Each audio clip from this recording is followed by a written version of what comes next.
Isang mapagpalayang araw sa inyong lahat. Kamusta kayo? Mabuti naman kung ganon.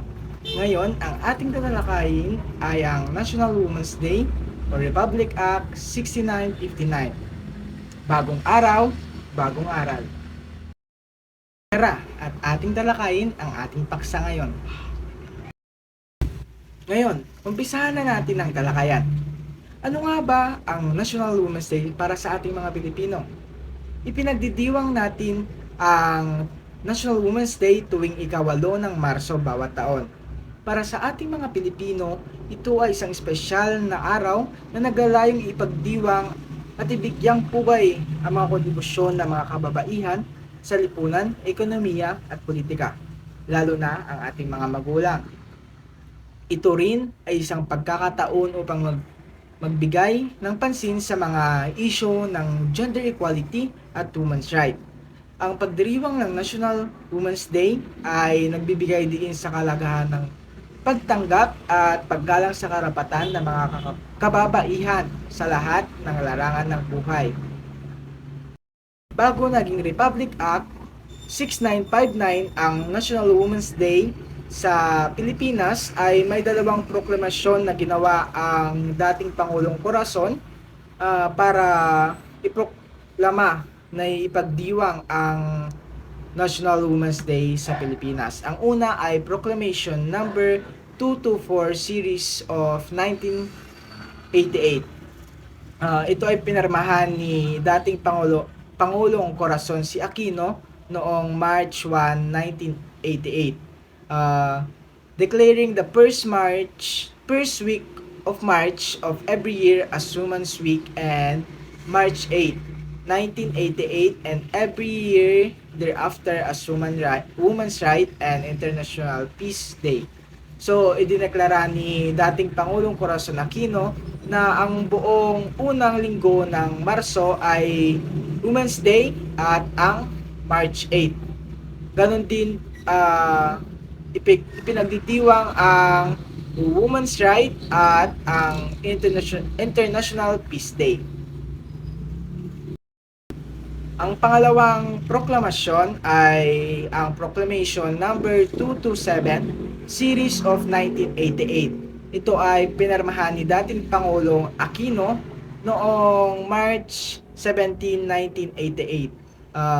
Providing for the observance of month of March as the Women's Role in History Month. So dito na buong buwan na natin ipinagdidiwang ang Women's Role in History Month.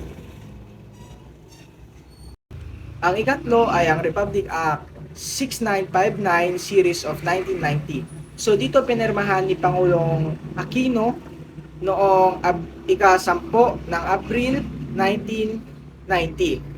So idineklaraan dito na ang ika-8 araw ng Marso ay magiging National Women's Day sa Pilipinas, kung saan magiging holiday ito at isineselebra ng lahat ng departamento at mga mamamayan ng Pilipinas ang araw ng mga kababaihan. So, ang tema sa kasalukuyan tuwing National Women's Day ay ang We for Gender Equality and Inclusive Society. Nagsimula ang tema ito noong taong 2023 hanggang sa kasalukuyan. So, what do we mean by the statement We for Gender Equality and Inclusive Society? So, this statement convey a strong commitment to promoting equality rights, opportunities, and treatment for people of all gender. It emphasizes the importance of creating a society where individual and regardless of their gender identity have equal access to resources, opportunity, and presentation. Additionally, the mention of an inclusive society underscores the value of diversity, acceptance, and respect for all individuals regardless of their backgrounds, identities, or characteristics. It suggests a vision of community or environment where everyone is welcome, valued, and empowered to participate fully in social, economic, and political spheres. So, ibig sabihin lang nito na uh, hinihikayat ng programang ito ang lahat ng mga mamamayan ng Pilipinas na tanggapin ang mga kababaihan sa lahat ng larangan, wag husgahan, kung kaya ay magtulungan tayo.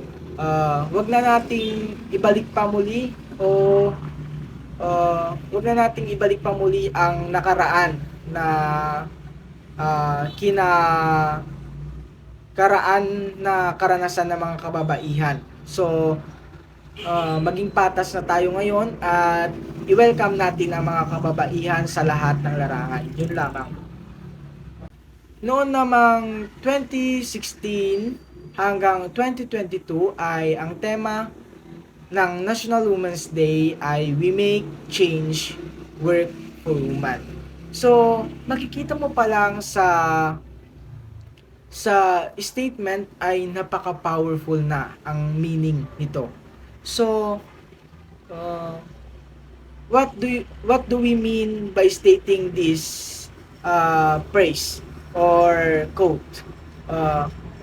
By stating this, we make change, work for women. It highlights the importance of considering women's need, perspective and experiences and decision-making processes, policy, development, and societal advancement. It advocates for inclusivity, fairness, and equal opportunities for women in all aspects of life.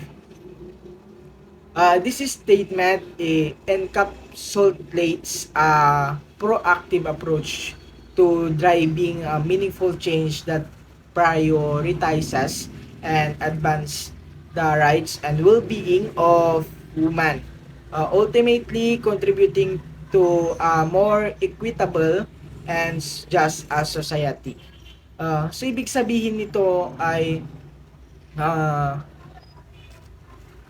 dapat nating ikonsidera ang mga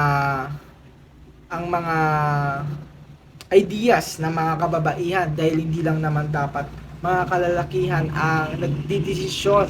So tulad na lang sa tahanan ay hindi dapat nakafocus lang ang authority sa mga tatay o mga kalalakihan dahil may karapatan din ang mga ina ng tahanan na magbigay ng mga ideya kung paano palaguhin ang pamilyang iyon. Tulad na lang kapag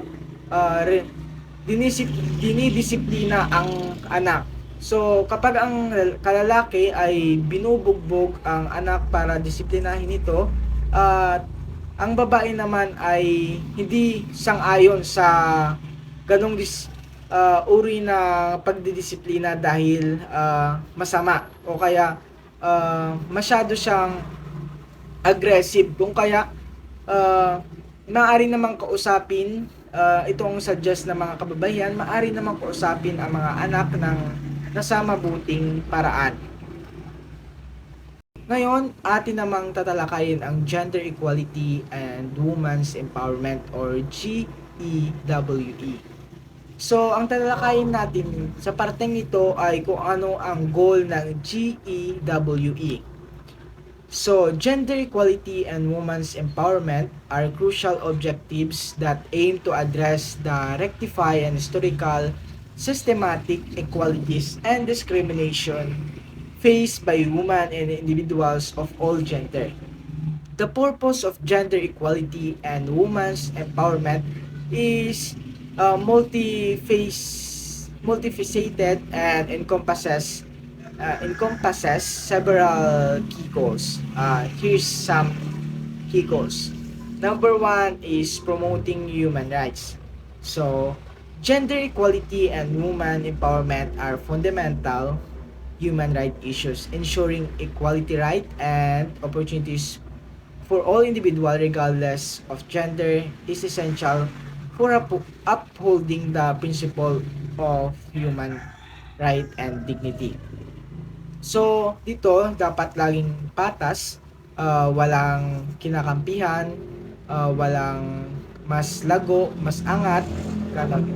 Sa pangalawa ay ang achieving social justice. So, gender equality and women's empowerment are essential for achieving social justice. By addressing gender-based discrimination, equalities, societies can become more fair, inclusive, and just for all individuals.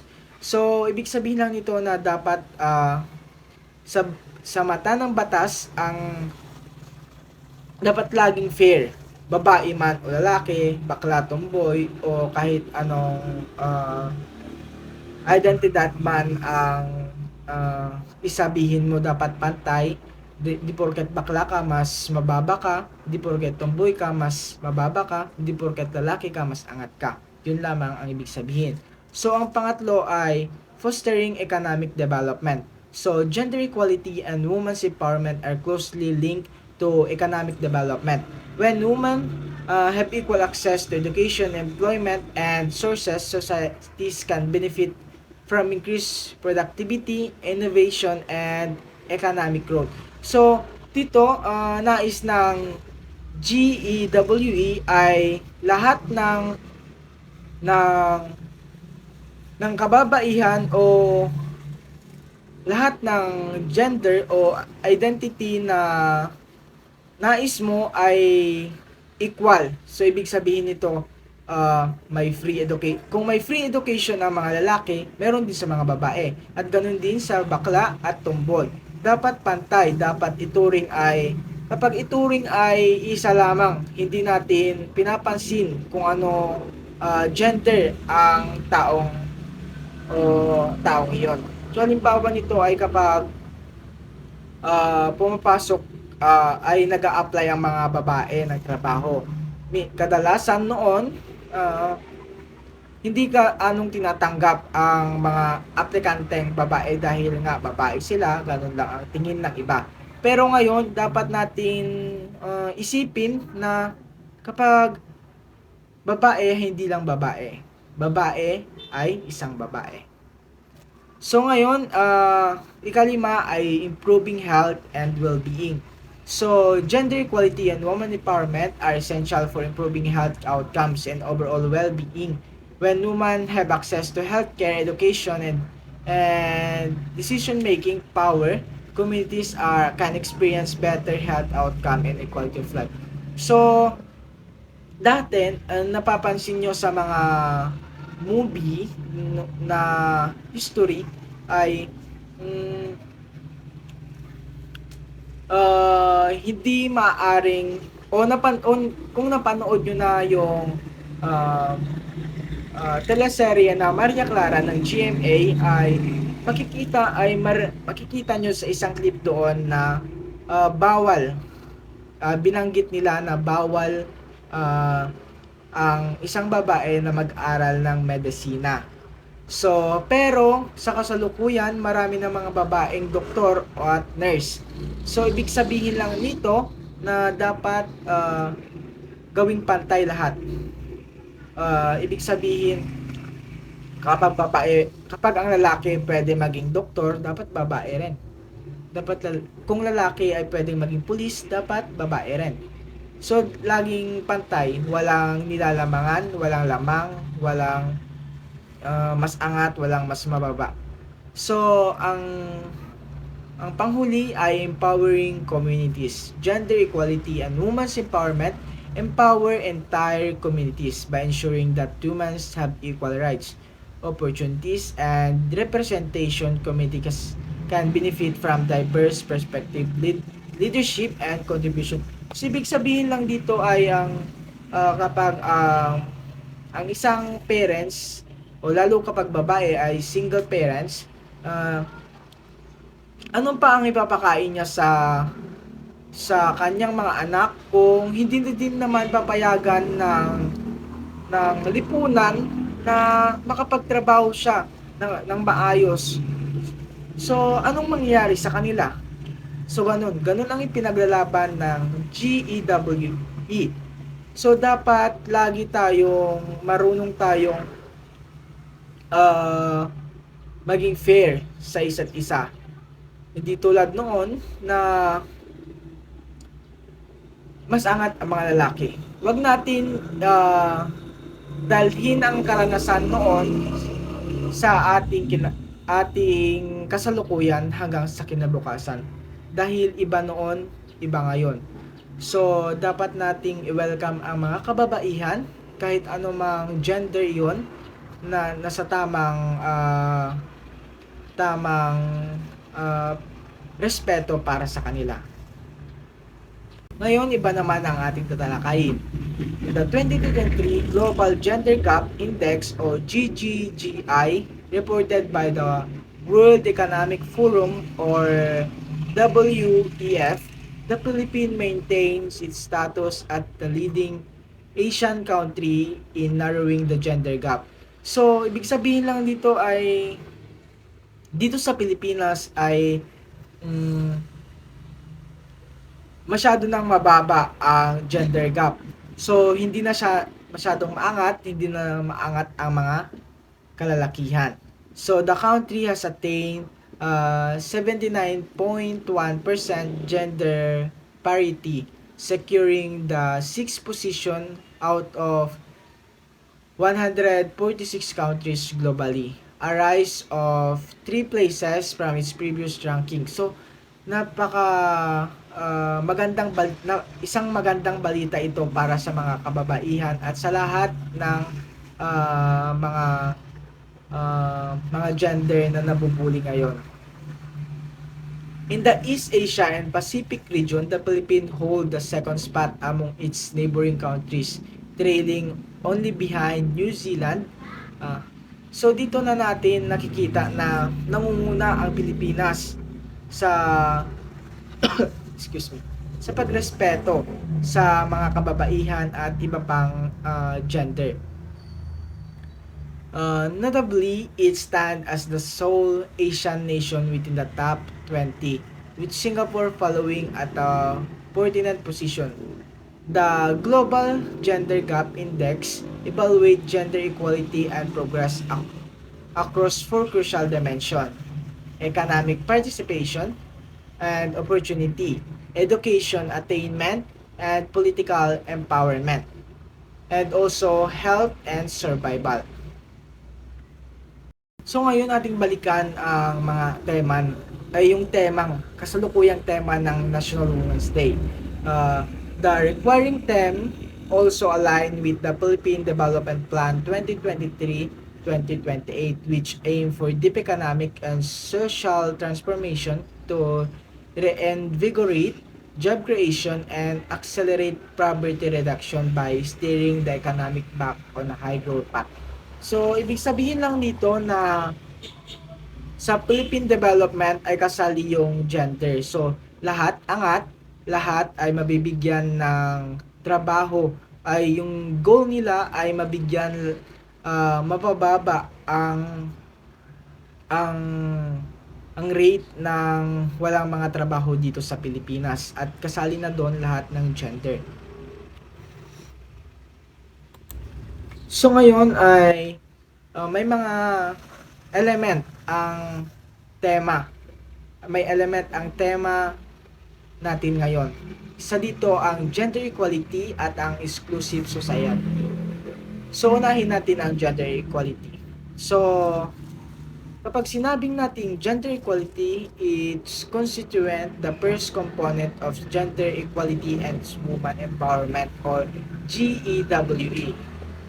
Advocates representing and fundamental goal in advancing women's rights. So ibig sabihin lang nito ay ang konsepto ng pagkapantay-pantay ng mga tao, kasarian, kung saan ang lahat ng mga tao, anumang kanilang kasarian o gender identity ay dapat tratuhin ng pantay at may parehong karapatan at oportunidad. Layunin ng gender equality na wasakin ang diskriminasyon at pagkakaiba sa pagtrato batay sa kasarian at itaguyod ang pantay na pagtingin at pagkilala sa halaga ng bawat tao. Sa ilalim ng gender equality, ang mga individual ay dapat magkaroon ng pantay na access ng edukasyon, trabaho, healthcare, political participation at iba pang larangan ng lipunan. Ito ay naglalayon na wasakin ang stereotype, rules, at expectation batay sa kasarian at itaguyod ang respeto, dignidad at oportunidad para sa lahat ng tao anuman ang kanilang kasarian. Sa pamamagitan ng gender equality, hinahangad na mabigyan ng pantay na pagtingin at pagkakataon ng lahat ng tao upang makamit ang kanilang mga pangarap at magbahagi ng kanilang kakayahan at kontribusyon sa lipunan ng walang kinikilingan o diskriminasyon batay sa kasarian. Ngayon atin namang talakayin ang pangalawang element ng ating tema, ang inclusive society. Goes beyond a gender-responsive approach. It champion a society that surpasses the distinction in SOGI, class, ability, generation, status, and culture.